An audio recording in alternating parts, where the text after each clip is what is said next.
ایمان کے بعد اللہ کے نبی صلی اللہ علیہ وسلم کی حدیث کا مفہوم ہے کہ ایمان کے بعد افضل ترین عمل یہ ہے کہ انسان لوگوں سے محبت کرے.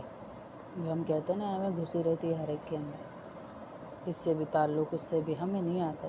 اللہ کے نبی صلی اللہ علیہ وسلم کیا فرما رہے ہیں؟ ایمان کے بعد افضل ترین عمل یہ ہے کہ انسان لوگوں سے محبت کرے، کیونکہ جنت میں وہ جائے گا جس کا دل چڑیوں کی طرح نرم ہوگا. آپس میں محبت ہوگی تو ہم دوسرے کے غموں کو محسوس کریں گے، اور انسان اچھے لوگوں سے محبت کرے، بروں سے بھی کرے، بروں کی برائی سے نفرت ہو، بروں کی ذات سے نفرت نہ ہو.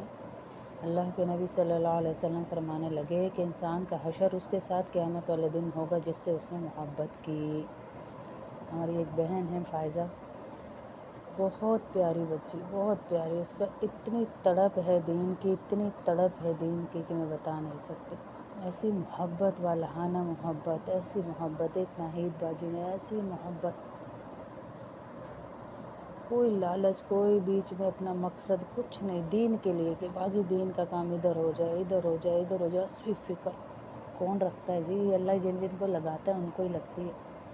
کہ اللہ کے نبی فرما رہے ہیں کہ ایمان کے بعد دین کا بہترین عمل یہ ہے کہ انسان آپس میں دوسروں سے محبت کرے، مسلمانوں سے، انسانوں سے محبت کرے. مسلمان بھی نہیں کہا، انسانوں سے آپس میں محبت کرے ہیں. تو ہم اس عمل کو تو کر سکتے ہیں. لمبی چوڑی نمازیں نہیں کہہ رہی، لیکن اتنے چھوٹے چھوٹے جو اعمال ہیں ان کو تو ہم کر سکتے ہیں انشاءاللہ.